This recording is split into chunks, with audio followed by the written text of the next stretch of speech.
Okay, good evening. My name is Rebecca. I'm with the Allegheny County Conservation District. Thanks for joining us tonight for tonight's webinar, Household Waste and Wastewater Treatment with the Allegheny County Sanitary Authority. This webinar is being recorded and it will be posted on our website for future views along with many other recorded webinars. You can also access last week's very informative webinar on drinking water treatment presented by the Municipal Authority of Westmoreland County. We will follow up with a message tomorrow with a link to the recorded webinar and further resources on these topics. This webinar is part 2 of a 3-part public water system series. And if you haven't already, we hope that you register for the last presentation next Tuesday, December 15th, covering best practices for individuals, construction, and agricultural activities. This series is meant to give you a look into the very important processes of sourcing drinking water, treating drinking water, and processing wastewater to provide you with an understanding of your part in improving and protecting water quality. Please feel free to type questions into the chat box at any time, and we will address them at the end of the presentation. Without further ado, I'd like to introduce tonight's speaker, Douglas Jackson, the Deputy Executive Director and Director of Operations and Maintenance at Alcosan. Doug, we really appreciate you being here. Thanks for sharing your expertise with us on these important topics. Yeah, and for sure. I will stop my share and pass it on to you. All right, let's see if we can do this. Thanks so much for certainly inviting me to talk of something that I'm pretty passionate about. So I'm assuming you have my screen. Yep, I see your presentation mode. Yep. So let's jump into. We good?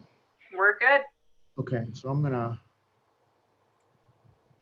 go ahead and stop my own video. All right, so good evening, folks. I appreciate on a Thursday evening in December, those of you that have an interest in learning of the water cycle. So just quick background on me, 30 years here at Elksan, background in engineering, electrical, probably not the typical wastewater treatment professional that you're used to. And as we go through the slides, we will certainly touch on who Elksan is, functionality.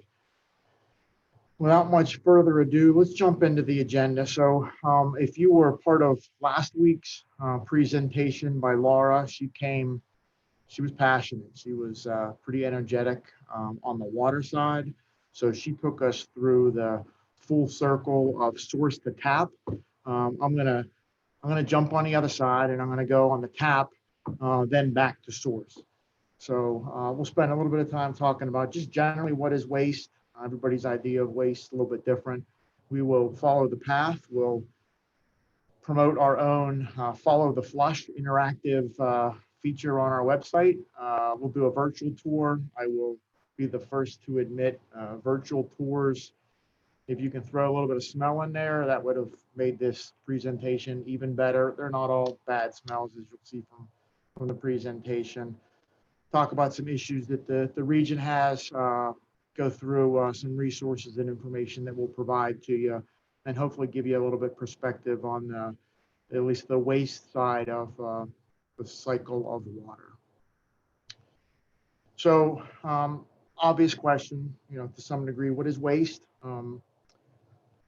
I'll call them more leftovers. So I'll date myself here a little bit. Those of you that might remember the Highlights magazine with the hidden pictures, or I don't know, maybe Where's Waldo is a little bit more appropriate right now. Y'all can look at this picture and see a variety of different things, but from a waste perspective, I'll point some subtle things and some not so subtle things, but ultimately from a homeowner's perspective, all of your leftovers are things that leave your property. So whether or not it is the things in the ground, the obvious things, whether or not it's the sewage that leaves your house, the sink, shower, toilet, washing machine, floor drains, all those different things. Once a week, it's probably a garbage can at the curb. When it rains, it's what's on your roof that goes down that downspout, probably goes down that driveway, perhaps out onto the road. When it goes onto the road, it goes somewhere. It's going into some storm drain of some sort. Liquids that are on your grass, ideally they stay there, but during heavy rain times they don't, and then they end up leaving likely your property as well. Dog waste. So there's a variety of things when we think of from a perspective of what wastes are, especially those leftovers. They all go somewhere. Hopefully you all smell the bacon. Again, I don't have the interactivity of being able to provide that smell to you, but from a homeowner's perspective, I'm going to go through and I will start there and work our way through to the plant tour, touch on some of those things. Some of them are obvious. Some of them I thought were obvious to me, but as anybody does a Google search on things that you can put down a garbage disposal and not down a garbage disposal and down your drain, you're going to find a variety of opinions. I'm not going to claim to be the expert. I'll let you do your own searches and come to your own conclusions. Some of those things that go down the drain are recommended not to for a variety of reasons. Clogging of the pipes at your house, in the street, effects of the wastewater treatment plant. I'm going to tell you that everything that you put down a drain doesn't go where you think it goes, and that may give you a pause the next time you put something down that drain. But the obvious historical is fats, oils, and greases. They have a tendency to plug the pipes in your house, the pipe that leaves your house, out in the street. There's a variety of downsides to it. This was the interesting one to me. I think from the perspective of what goes in a garbage disposal and what shouldn't go in a garbage disposal, most probably think the more you can put in there, the better. Doing a quick Google search last night of the 15 things you should never put down a garbage disposal. And again, there were probably 15 of these 15 lists. I'm just going to read them off and you may shake your head and take your own pause. Coffee grounds, pasta, bones, oatmeal, nuts, onion skins, eggshells, trash, pumpkins and fibrous vegetables, potato peels, seeds and pits, cleaning chemicals, paints, corn husks, and shells. So at the end of the day, all those things, at least on that list, are intended to try to prevent clogging and concerns as much as anything else. There are very few of those, with the exception of some of the chemicals at the end. And, I'll reference it right now. Some of the waste that I'm talking about aren't necessarily the household hazardous waste. I'll touch on that in a little bit with regard to the proper disposal of those.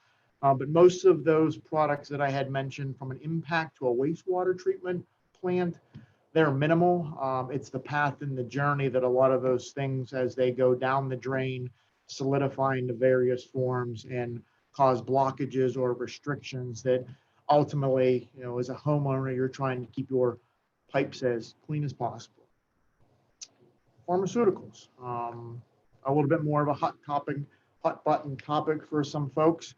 You will be surprised to know that more pharmaceutical byproducts appear at wastewater treatment plants that pass through the body and are excreted through the body than the unused disposal of medicines. That being said, I'm not the expert in telling you what to do with unused medicine. The FDA, fda.gov, is a good site. I was surprised. I mean, obviously, there are take-back programs in the area for the disposal of unused. Some recommendations of putting it just directly in the trash, doing something to make it be non-appealing. There's a concern of it going into the trash, of somehow the trash being entered in by animals or others and then becoming consumed by things that shouldn't be consumed. And there was even some suggestions that some of the more hazardous material, it's best to flush as opposed to try to find some other disposal mechanism of it. Again, I would recommend you go check out the fda.gov website to try to get a little bit more guidance on what to do with some of those unused or expired pharmaceuticals. I mentioned a little bit from the perspective of a downspout. You probably aren't thinking of that necessarily as a waste. If it's a liquid that has no purpose on your property and finds its way off your property, it essentially becomes one of those wastes. I will say more so folks have been looking to the downspout application to collect some of that rainwater for landscape gardening, for irrigation. There are certainly rain barrels that are out there that folks have promoted.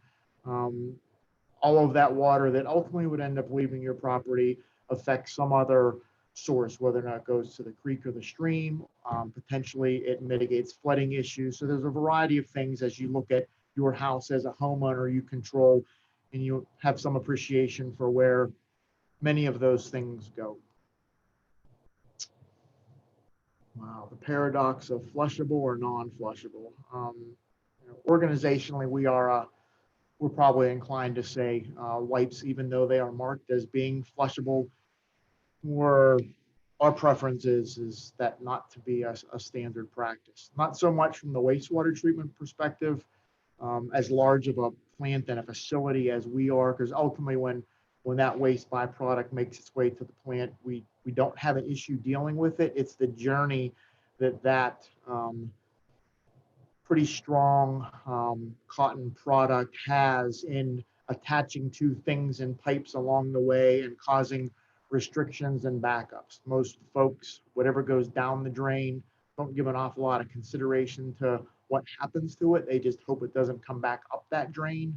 But flushable wipes in different parts of the country and the region, depending upon how large of the infrastructure is for smaller pipe systems, wipes, flushable wipes, things of that nature are fairly problematic. So our preference and guidance would be for them not to be flushed, even though the package claims that they should be. So where does it all go? So all of those different wastes, and you could probably come up with your own different waste, but it's some waste byproduct, drain over land, mostly containing water. Most folks don't necessarily care where it goes, as I said, as long as it doesn't come back up. So let's do a quick kind of summary of just some things and who owns what. I'm going to focus more on the greater Pittsburgh and the Elkasine region. And again, I will inform you all of who Elkasine is and if you're in the Elkasine service area or not. But in most cases, most areas of the country have some variety or version of this. Pictorially, this represents a lot of the home residential construction, certainly in the early to mid to even latter portions of the 1900s. So you have the homeowner over here on the right, where the goal of any piping system that was attached to it, it's give me one pipe, get it away from the house, whether or not it's the downspout or whether or not it's the infrastructure and the sewage, but get it out of the house. So everything that you see that's in the yellow on the right, that's really the homeowner. So the homeowner has some variety or version of this. There's a lateral. That lateral is what's out in your grass or lawn area that attaches into this orange piping system. And this orange piping system is, what your municipality, borough, township, or some other government entity ends up owning in various forms and shapes. So, from a homeowner construction, and you could go back to the 1800s, there obviously was, water byproducts that were there. It was all intended to collect into larger pipes. You can see pictorially there's a catch basin out in the street that flows into the same drain line that has the sewage and all the homeowners' waste. Usually for plant tours, I would, ask folks and I would quiz them with regard to regionalized wastewater treatment in the greater Pittsburgh area. When most folks think that first came to be, most folks are completely shocked that is 1959. So prior to 1959, there was really very little to no regionalized wastewater treatment for the region. So what you see on the left, that blue in 1958, that was not in existence. You would have had the homeowners, again, these would be industries, these would also be commercial entities, businesses, they would all tie into a piping system similar to this. And that discharge would have gone directly into the river, creek, stream, or whatever the local waterway ended up being. Come 1959, as we'll go through a little history lesson here in a little bit, this blue piping system of the Elkasine collection system tied into all this orange piping that during dry weather days, we bring all of that flow to the treatment plant, treat it 24/7, 365. The caveat to that is that during high rain events, what's called a diversion structure diverts some of that flow that used to be going to the river It continues to the treatment plant, but the collection system was never intended to handle a lot of these combined flows. Now, homeowner construction today does not permit downspouts to be connected directly into the sanitary lines. They have their own piping system. That piping system would be tied into a separate piping system for the stormwater. That stormwater would go through perhaps some local detention pond if it's a new residential construction, but ultimately it finds its way to the creek, stream, and river. And I will refer back to that picture a little bit. So what all can go wrong? So that lateral that leaves your house, most people typically, and the next slide I have will be a little bit more of a point to it. These are video inspections that we have done over the past couple of weeks and months of various forms of things that could go wrong with sewer systems. So you have various versions of, keeping in mind the piping system that we're talking about. Most of it, some of it's over 100 years old in various forms of clay, metal, steel, plastic, a variety of forms that are out there. You have a sewer pipe that potentially could be collapsed. Usually that ends up causing a backup. So this could be one potential cause of sewer backups in basements or overflows that occur. You have pipes that have become misaligned and misjoined. You have infiltration. So here's an example of where you have a lot of groundwater. You're along a creek or a stream.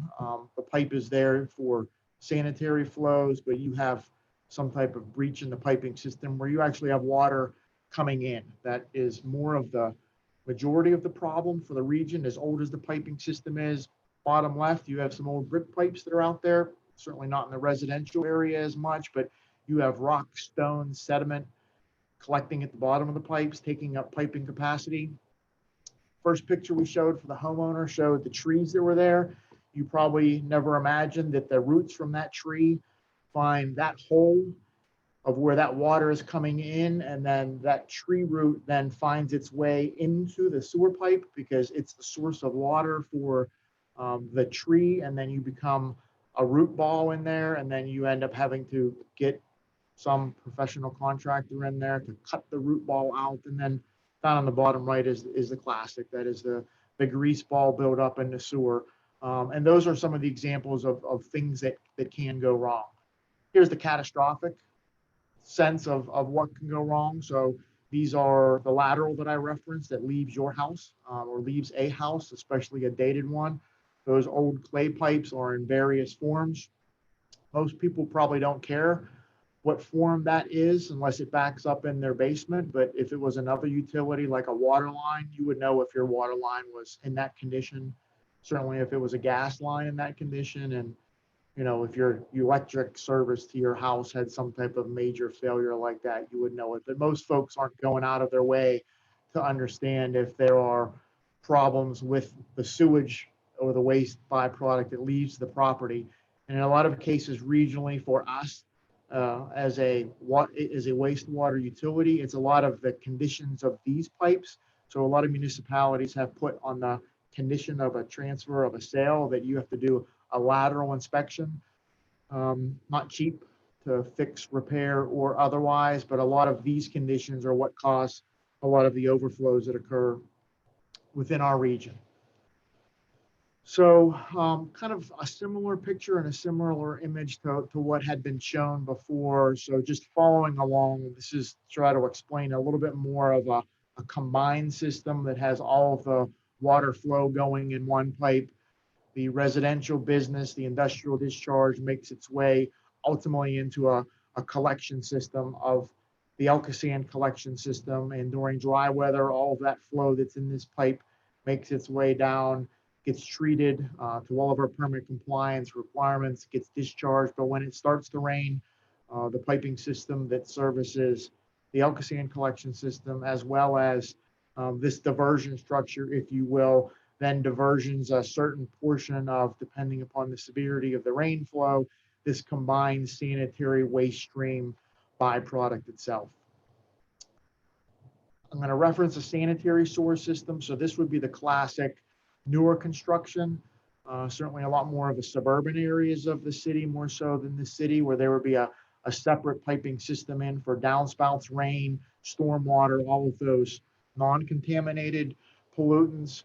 It would have its own separate discharge, but various forms of construction over the years have done illegal direct connections of a lot of what should be a separate system directly into the sanitary system as well. And from a federal government perspective, once that rainwater touches sewage, it really becomes sewage, and the regulatory requirements of it change dramatically. So from a homeowner's perspective, knowing where all of your wastes go and whether or not your downspouts go over land, where do they go over land? Do they go out into the street? When they go out into the street, you will see in a lot of cases stenciling done out on the storm grates that say drains to river. That drains to river is a pretty good indication that you're in a separate community, meaning that it ends up being a direct discharge. And that's just to let you know, whatever you're pouring down there, if it ends up being the runoff from your driveway because you're washing your car, that soap or whatever that byproduct is ends up making its way directly into whatever the local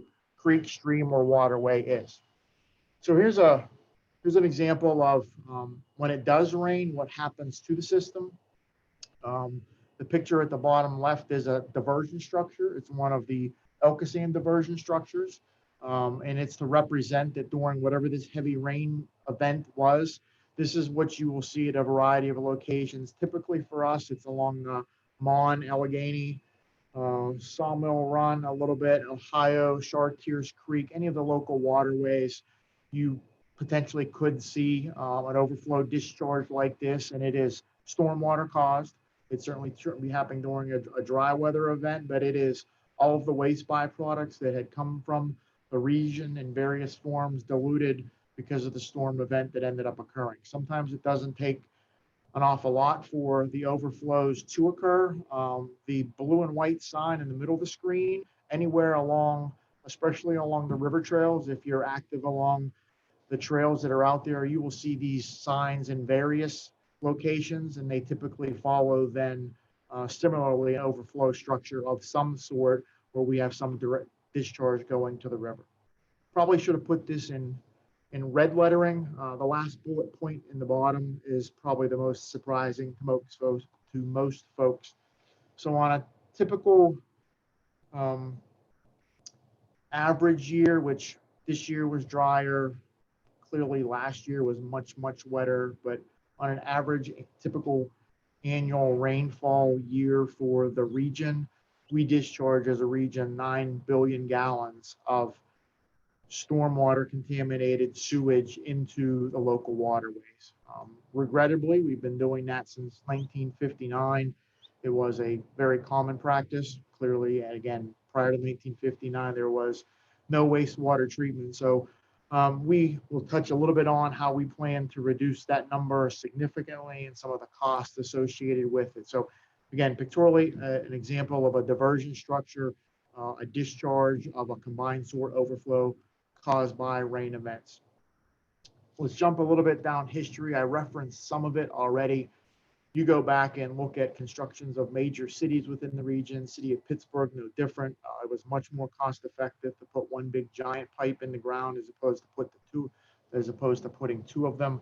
So there are large infrastructure of single pipe systems of stormwater, sewage, every waste discharge you can imagine. At the time, it was horse and buggy, and it was the waste byproduct from the horses that would all go down the drain. It was trash, it was garbage, it was a variety of things. And through regulatory intervention, through the federal government, ultimately it created Elkasam. So we are the Allegheny County Sanitary Authority.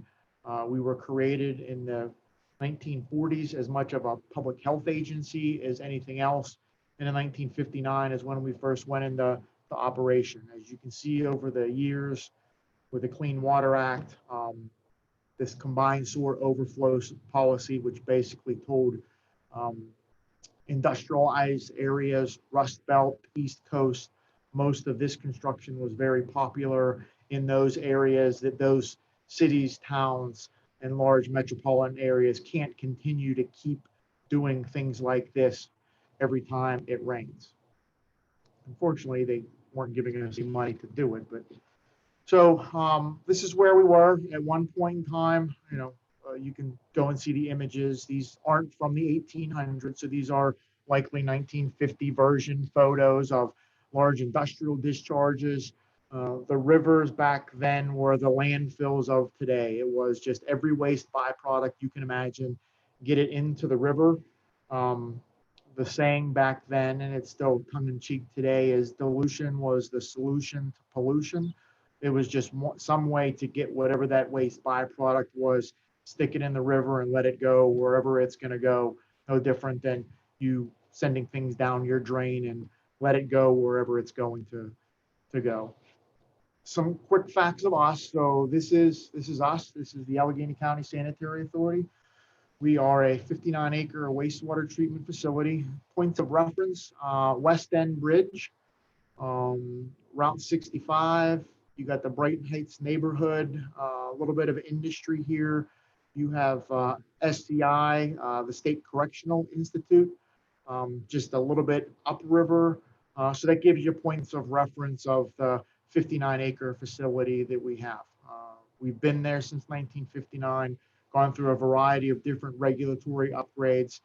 As you'll hear, we will be soon taking this 250 million gallon per day capacity, 8 to 10 years. We're hoping to be up to 600 million gallons per day, all to reduce significantly those 9 billion gallons of overflows that occur in a typical year.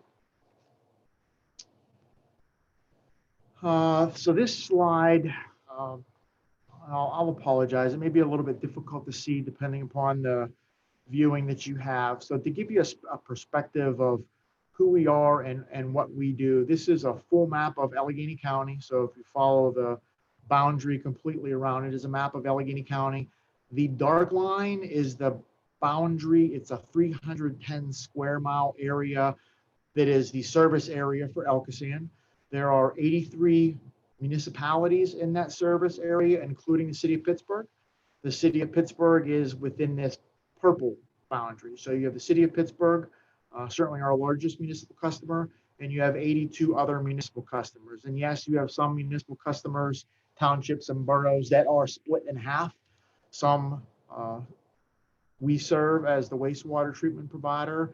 Others are served by other entities that are out there doing similar, a lot of it being driven by topography. As you can imagine, there are hills everywhere. So one side of a hill, the waste byproduct, McCandless is an example. Some of that waste byproduct in McCandless comes our way. Some goes to McCandless that has their own.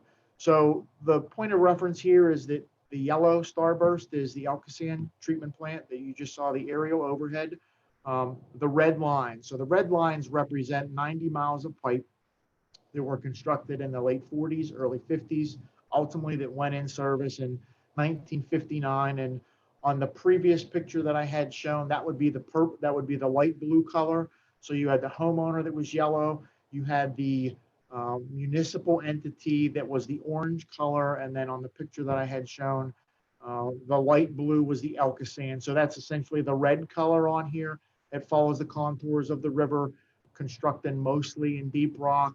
When you get to the plant, there are 3 large lines that bring all that wastewater to us. The largest is a 10.5-foot diameter pipe. It's about 100 feet below the ground when it's at the treatment plant, and it extends up to the point close to where the stadiums are before it ends up going up the Allegheny and ultimately up the Mon. So the next picture I'm going to show you has all of this on it, but it's going to have all the orange stuff. So the map on the right and the picture on the right now shows the same purple, red, and black boundaries that are on there, but there's a lot more orange. So there are Elkasan's 90 miles, but then put on top of that, you have 4,000 miles of additional piping that are out there that are all out there bringing waste byproducts on dry weather days, all to the Elkasan treatment facility at the Starburst. On wet weather days, there are a variety of diversions that waste makes. So pictorially down at the bottom, the orange is the orange. There are 4,000 miles of pipe that are out there owned by different entities. So each municipality, township, and borough owns their little piece of this orange collection system, to where ultimately the 90 miles of what I'm referencing here in the red line weight is all owned and operated by Elkasan. Um, so now if I go ahead and jump to the virtual tour side of things, little cartoon version of what we're going to walk our way through and try to give you some idea of once all that waste does make its way to the wastewater treatment facility. And again, today, tomorrow, yesterday, it's all coming here unless there happen to be, root balls or clogs or other issues. We got a couple calls today of folks out in the collection system having basement backups. In most cases, those basement backups usually don't result from an Elkasian issue. It usually is a local municipal issue. So those that own that 4,000 miles of piping, it's usually a local municipality issue. So we already touched base on the start of the collection, the conveyance system to the Elkasian interceptors.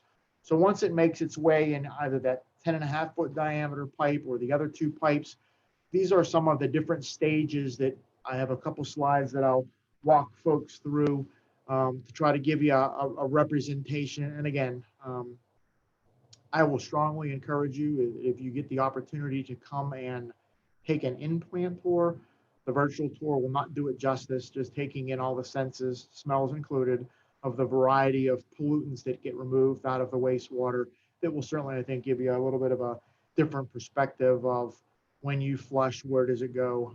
One thing that I will say, I'll jump back here before I forget. So of these 4,000 miles of piping, our website, it is a follow the flush. You can put your address in. So if you live somewhere out there in Monroeville or wherever you're at, you type in your address, give it a little bit of time. It'll crunch some numbers and it'll show you the path that it takes to get to the plant.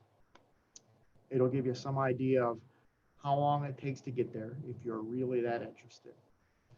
So let's jump back over here. So the treatment process that we have that started in 1959 has gone through a variety of different versions that are out there. It's still a technically feasible form of wastewater treatment. Obviously, there have been enhancements along the way. We are fully compliant with all of our regulatory requirements of what we discharge.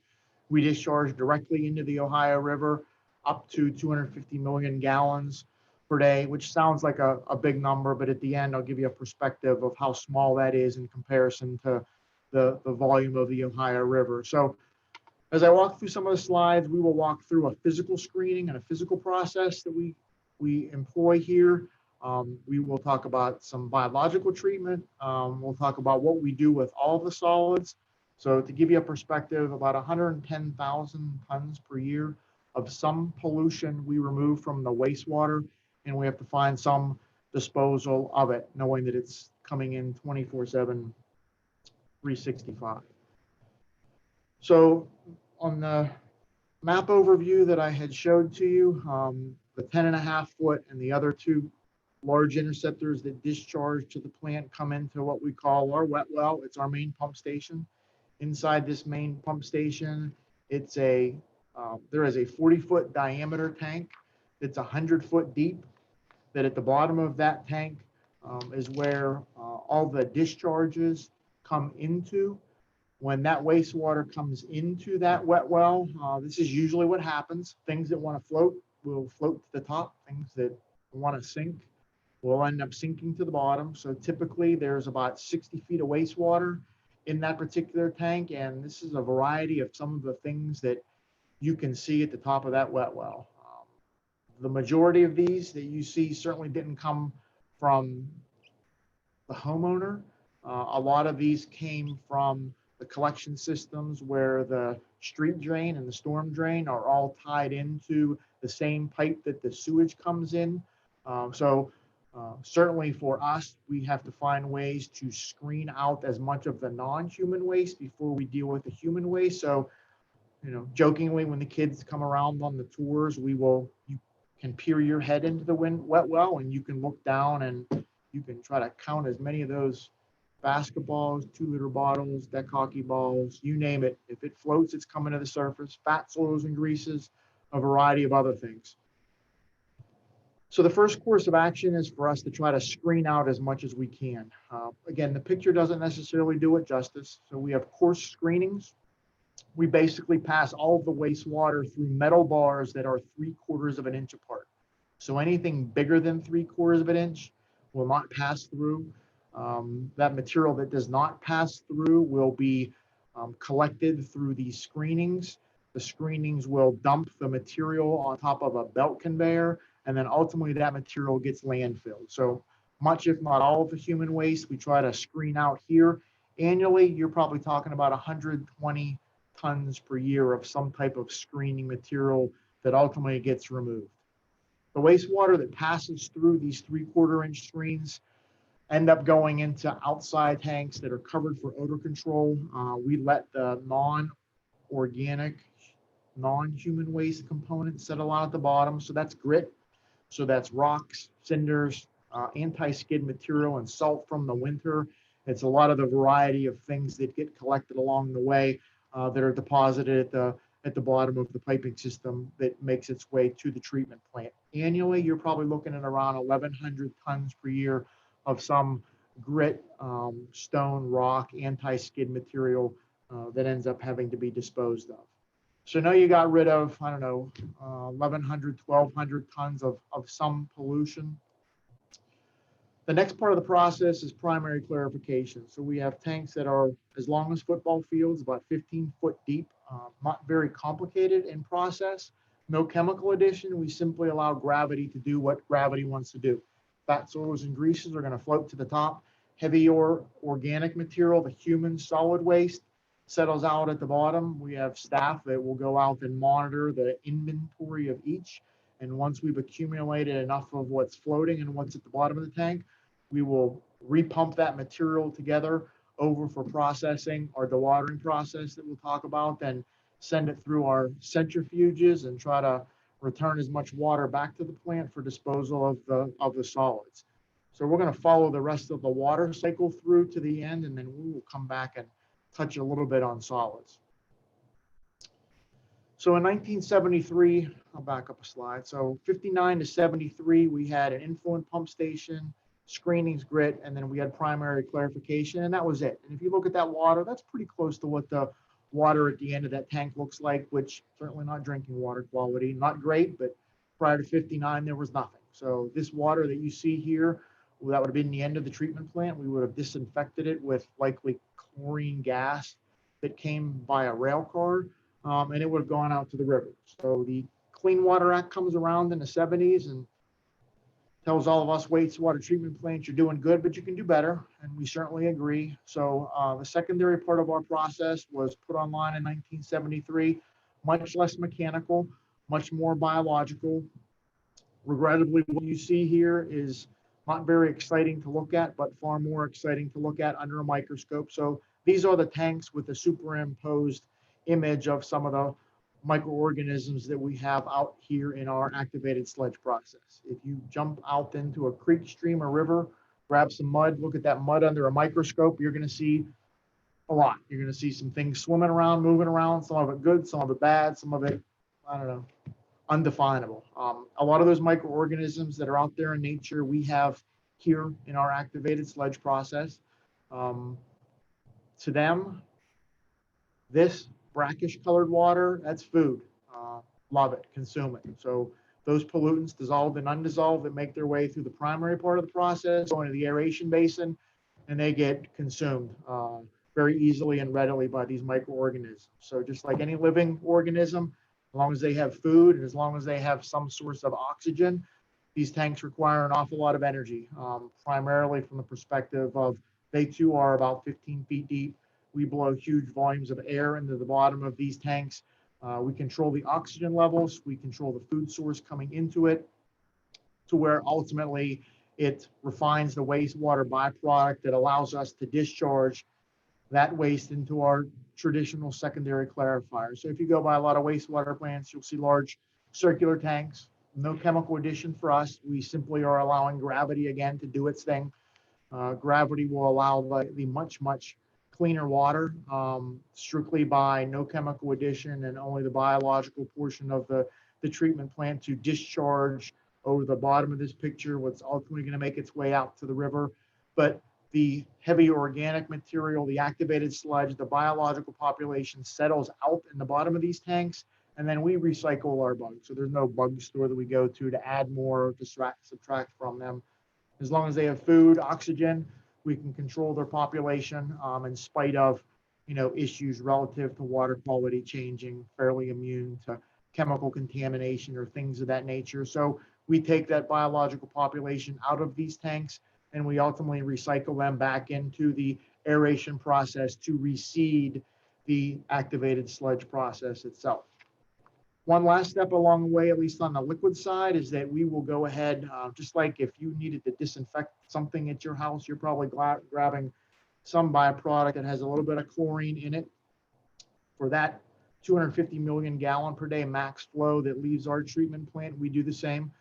A little bit stronger than your disinfectant at home. We have a chemical called sodium hypochlorite that we will add anywhere between 1 to probably 10,000 gallons a day of that to kill the remaining harmful bacteria before ultimately we discharge it out into the river. We give that chemical 15, 30 minutes of contact time to go ahead and inactivate the harmful bacteria to where it's permissible for us to ultimately end up discharging. As permitting processes change, we recently, a couple of years ago, got a limit on the amount of chlorine that we can put out into the river. So we had one more chemical here to ultimately remove the chlorine to safe levels before it goes out into the river to discharge.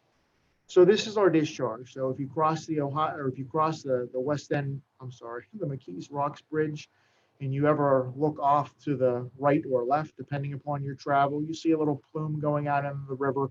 That's our only discharge of our treatment plant. That can be up to 250 million gallons per day of flow. That 250 million gallons sounds like a large number. That's 1% of the volume of the Ohio River. So you think in terms of water quality impacts, there are a lot that goes into the quality of water within our region, and our discharge is just one of those. So perusing through just a couple more slides here on the treatment plant, we spend an awful lot of energy on odor control. So we try to collect, contain. Certainly the folks up on Brighton Heights have benefited by the odor control improvements that we've made, as have the employees. We have a variety of different large pack tower scrubbing systems to deal with the odors. So on the solid side, we have a dewatering process that takes in those primary tanks what was floating and what was sinking.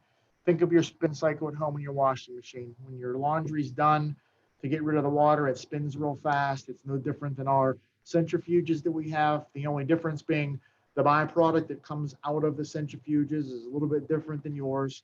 So this is our biosolid product. This is 110,000 tons per year of this is what we dispose of. This, believe it or not, is still about 70% water. It's about 30% solids. Of that byproduct, about 60% of this we actually incinerate and we combust on site. The remaining portion, in order for us to dispose of it off-site, we crush pebble limestone, take that pebble limestone powder, blend it in with this byproduct. It stabilizes it, it increases the temperature for pathogen kill, and it allows us to do a variety of different things with it. On the incineration side, one of the benefits of it is that if you annually incinerate about 50 to 60,000 tons per year of some byproduct, the only issue that we have to then deal with is the ash. There's about 7 to 10,000 tons per year of ash that we then have to dispose of. So volumetrically, we reduced an awful lot there. The incineration process combusts that sludge in excess of 1,400 degrees Fahrenheit. And we recycle a lot of the heat generated to heat the facility into winter by producing steam. So one of the beneficial byproducts of incineration is steam production in energy recovery. This is pretty close to what you think it is. It's a stuff spreader. So the material that's hauled off site, we have the ability to land apply it. So there are a variety of farms, a lot of them in Ohio, that they are provided a fertilizer through a hauling contract that we have to dispose of that, primarily for the purposes of fertilization of non-human waste consumption, but it's a very well received process economically, especially on our side, because what we can't land apply or incinerate, we ultimately have to landfill, and we would prefer to landfill nothing. That includes grit screenings. If we had some beneficial reuse of any of our byproducts, we would much rather prefer to do that than we would otherwise. So we are, okay, so I'm doing fairly good on time. So let's just touch on the path going forward, the needs for the region. It's all driven by the 9 billion gallons of sewage overflows that ultimately end up occurring in the region. These are some of the topping points that I will just throw out to you. There is plenty of information on our website that talks about the four large components of our clean water plan. I'll go in reverse order. So the wastewater treatment expansion by the end of 2020, potentially 2027 or 2029, we will have the wastewater treatment plant up to 600 million gallons per day.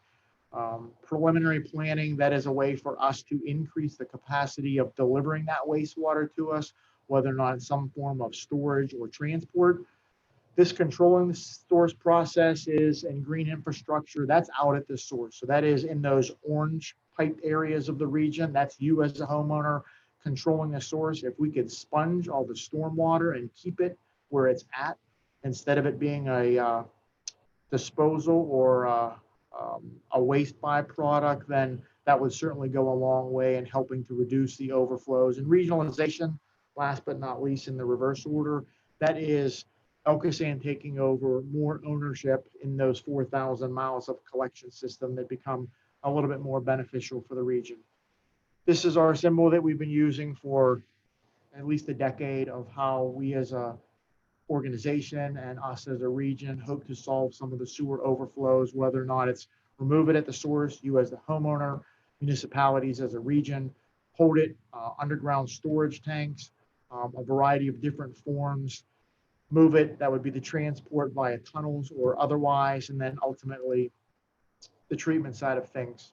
We are not just wastewater treatment. So here's I'll put my scholastic, or I'll put my public relations hat on a little bit and do a little bit of shameless plugs. Public relations, municipal outreach, scholastic outreach. Go check out our website. There's a variety of different non-COVID years. We're doing, hundreds, if not dozens, if not hundreds of tours of whether or not it's our open house in September, whether or not it's Cub Scouts, Boy Scouts, garden clubs, high schools, middle schools, you name it. If you're a club and an organization, we will bring you into the plant. We will welcome you. We will try to educate you on the benefits of wastewater treatment, municipal outreach. So these are our municipal customers, municipalities, boroughs, townships. Those are our municipal customers that we, economically certainly have to keep rates in line to our municipal customers from a municipal entity, but also the homeowner. And we have a scholastic outreach arm. We do well with the local schools to get them educated and excited not only about maths and sciences and STEMs of that nature, but also to get them to appreciate and beat on their parents a little bit of some of those things that go down the drain. Unfortunately, it's a little bit hard to see, but variety of websites, information. You go to elkasan.org, you will not only find the follow the flush, but you will find a variety of different sewer overflows that do occur. We have a text app, so you can sign up for it. So when we go into those overflows where we're discharging in the river, we'll let you know. It's on our website. We certainly advise folks from staying away from contact with the river and the sources of the river during those high discharges of contaminated waste. So I obviously said a bunch. I tried to make it somewhat informative. Talking about it doesn't doing it as much justice necessarily as it does for some type of in-person meeting or presentation. I think I unshared the screen. I'm gonna. Yep, you unshared. Yep. So I will be certainly glad for those of you that stuck with me. If you've been to the plant, awesome place. Again, I'm an electrical engineer, so my background's engineering, but I think the perspective of prior to 1959, there was nothing. And now there's a lot of things to be excited about. And you look at the waterways as being a source of pride, and take your pick, whether or not it's triathlons or bass tournaments or all those different things, and where the region has gone. It got a long way to go. The discharges of contaminated sewage going into the rivers is pretty archaic to think that still happens. It'll cost some money. But from the perspective of, some of the things that were presented last week with taking the source water out of the river and taking it to the tap, and now looking at once it gets to that location, along with the stormwater component as well in certain parts of the region, it all ends back on the same place. And you all have your own special role that you can play in taking care of some of those things. So with that, Rebecca, I will turn it over to you in case there were any folks that may have had some questions or things that can help respond. Thanks, Doug. I'm not seeing any questions, so please feel free to get your last minute questions in while we have Doug. Thanks, Doug. That was fascinating.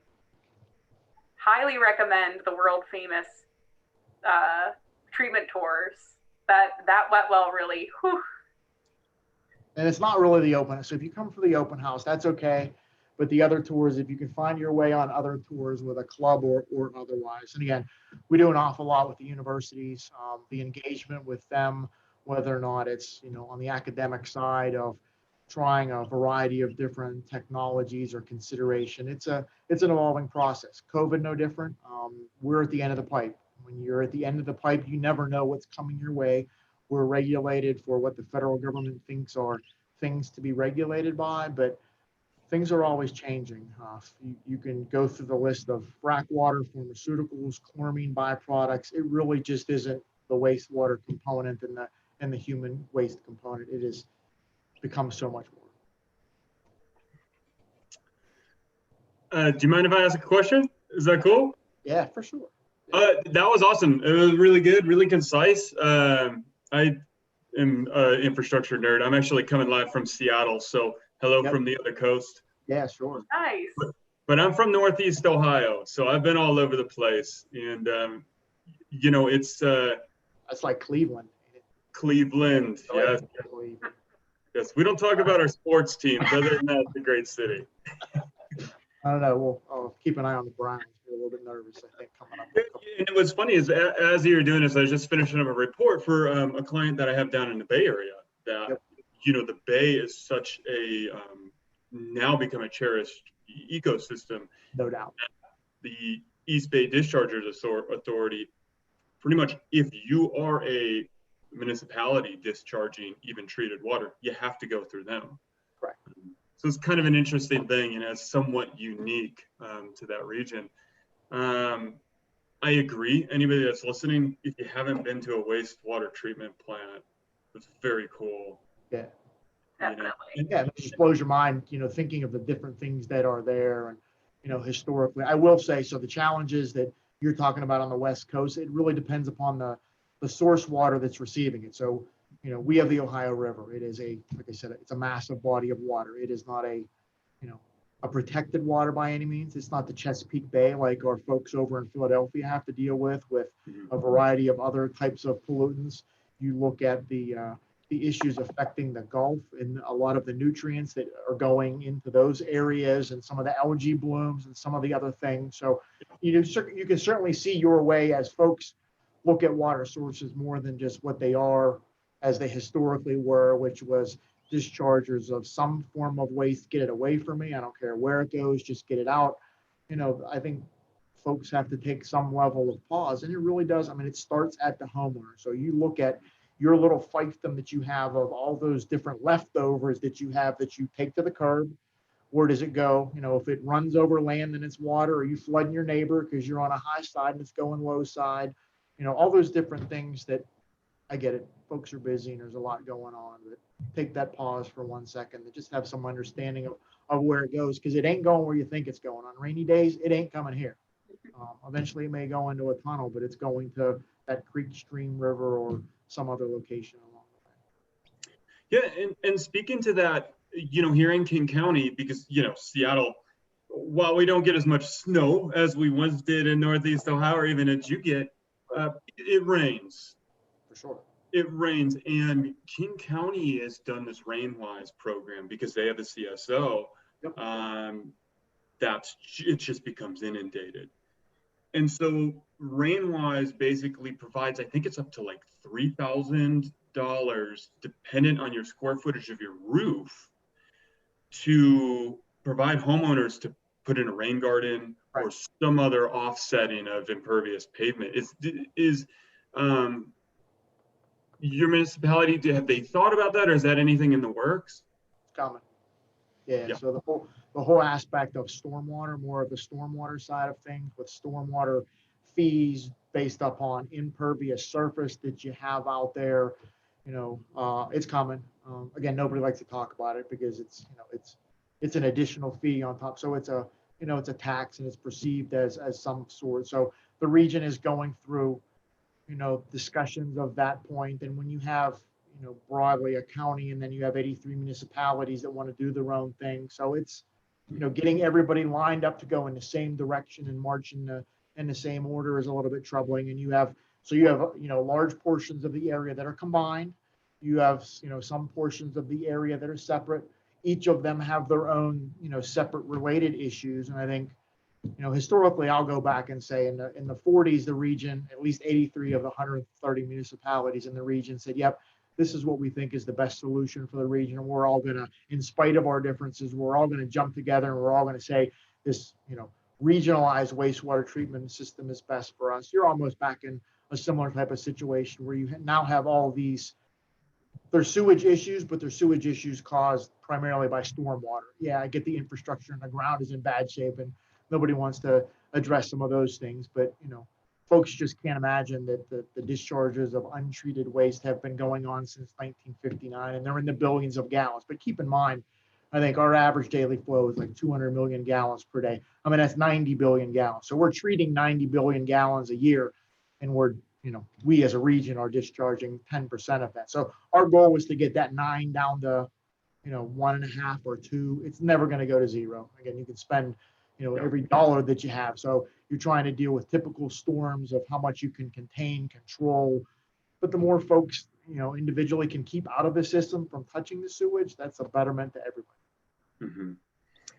Yeah, I mean, it just benefits a green infrastructure and preventing pollution. The thing here is, obviously salmon is the huge issue. And they're kind of celebrating because they just found the compound. They knew it was something from the tires, but they just isolated what compound has been killing the salmon. And it's, now they can make steps to, okay, how do we provide green infrastructure to treat? Sure. So, okay, I had a bunch of questions. I love the water side of things. Separately if you want to, Is there, biogas or any sort of, combined cycle or, reclamation in terms of digesters? So for us, there isn't. So historically, our modes of disposal had always historically been some combination of, it's usually never been the single source. Obviously, with it coming in 24/7, 365, and with the regulatory climate always changing. So, what was thought to be a slam dunk, landfills are always going to be there. They're never going to go away. That's not true. So now we have a variety of issues relative to landfills that are limiting the amount based upon a variety of reasons. So the excess rains that we've had recently have caused some land subsidence issues. You now have leachate that's making its way out of landfill. So as you look at all those issues that are there, we're glad to be able to land apply. We would love to be able to potentially land apply even more. I mean, obviously there's a variety of different land applications that are out there. It's not overly well received, and there's not a lot of farm area in the Pittsburgh area for sure. So there are challenges with even those locations that we go to now are being impacted by further along the East Coast. So as you go to the other side of the state and you go along the East Coast, landfills are even worse, much more difficult. And there are folks along the East Coast that are willing to haul their stuff as far as they have to out of state. I'm not saying that they're going to Ohio, but they certainly have a propensity to go to the South as well. As far as the biogas goes, our incineration process is no process is perfect. There are air emissions of a variety of sources that are out there. Our incinerators were recently re-regulated as a solid waste incinerator. We are fully compliant with all those emissions limits that are there. There is always the aspect of digesters, discussions that we've had, certainly with our largest customer, the city, have brought to light some synergies that potentially present themselves down the road. But that's you know, there's a real estate component of it. There's certainly a huge cost component of it. For us, better or worse, electricity's cheap. Natural gas is dirt cheap because of Marcellus shale. So a lot of those things that, you know, if you do for economics, and we don't always do them for, I mean, for us, it's a reliability issue. It's good to be able to send something and have viable disposal options. If incineration goes down for a couple months, we can haul it all off site. If it's, you know, landfills, we can land apply. If we have weather issues, we can run incineration. So when you have 100, whatever, 10, 20,000 tons per year of something, I sleep better at night knowing that I got a couple different disposal options to do some things with. But things are changing. Biosolid disposal it's a hot button topic. I've mentioned it before. Folks look at that more as a resource, more so than a waste that they once did. And there are a variety of different projects that are out there that, you know, potentially will, you know, require us to step back as we get long in the tooth on some of the processes that we have right now and consider what's, you know, best for us and best for the region. Yeah, it's interesting. I mean, it does kind of come down to like the regional ethos, you know, whether it's like, okay, how much is electricity? What do we have? What's the public perception? But I do see, you know, reclamation of valued organic material growing, even in regions where energy is cheap, because, hey, you know, look at what happened in Lake Erie with eutrophication using traditional fertilizer means. Correct. You know, where instead you could use a substrate that doesn't immediately run off into the watershed. Sure. Yeah, but that's cool.